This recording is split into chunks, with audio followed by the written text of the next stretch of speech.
நண்பர் விஜயகாந்த் அவருடைய நலன் விசாரிக்க வந்த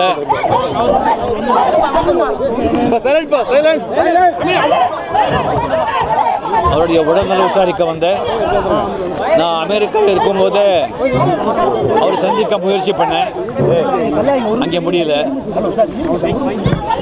ஸோ நான் வந்து ராமச்சந்திரா ஹாஸ்பிட்டலில் வந்து உடம்பு சரியில்லாமல் இருக்கும்போது என்னை பார்க்க வந்த முதல் ஆள் கேப்டன் தான். நான் சிங்கப்பூர்லேருந்து வந்த பிறகு கூட தொலைபேசியில் முதல்ல வந்து பேசி உடம்பை பார்த்துக்கன்னு சொன்னவரும் அவர் தான். அவர் இப்போ வந்து அமெரிக்கா போயிட்டு நல்ல ஆரோக்கியத்தோடு வந்திருக்காங்க. அவங்கள பார்க்கறதுல சந்தோஷமாக இருக்குது. ரொம்ப ஆரோக்கியமாக இருக்காங்க. நல்ல மனிதர். அவர் எப்போவுமே நல்லா இருக்கணும்னு சொல்லி நான் ஆழ்ந்த வேண்டிக்கிறேன்.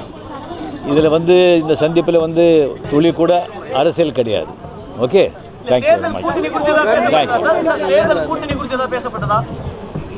என்னுடைய அரசியல் நிலை பற்றி நான் ஏற்கனவே சொல்லிட்டேன்.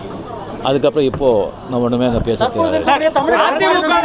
சென்னையில் இன்னைக்கு தேமுதிகவோட தலைவரான விஜயகாந்தை நம்ம சூப்பர் ஸ்டார் ரஜினிகாந்த் அவரோட இல்லத்திலே போய் பார்த்திருக்காரு. இந்த ஒரு சந்திப்பு அரசியல் கட்சிகள் மத்தியில பல கேள்விகளை எழுப்பியிருக்குன்னே சொல்லலாம். லோக்சபா தேர்தலை ஒட்டி தமிழக தேர்தல் களம் சூடு பிடிச்சிருக்குன்னே சொல்லலாம். அதிமுகவோட கூட்டணியில பாஜகவும் பாமகவும் இணைஞ்சிட்டாங்க. இந்த நிலையில தேமுதிக இன்னும் முடிவெடுக்காமலே இருக்காங்க. இந்த நிலையில தான் நடிகர் ரஜினிகாந்த் தேமுதிகவோட தலைவரான விஜயகாந்தை சாலிகிராமம்ல இருக்க அவரோட வீட்டிலே போய் சந்திச்சிருக்காராம். ஒரு 20 நிமிடங்கள் இந்த சந்திப்பு நடந்திருக்கு அப்படின்னும், இந்த சந்திப்பின் போது விஜயகாந்தோட சேர்ந்து பிரேமலதா, சுதீஷ் அப்படின்னு அவங்க குடும்ப உறுப்பினர்கள் உடன் இருந்திருக்காங்க. அப்போ விஜயகாந்தோட கரங்களை பிடிச்சுக்கிட்டு ரஜினிகாந்த் பேசுறத பார்க்க முடிஞ்சது.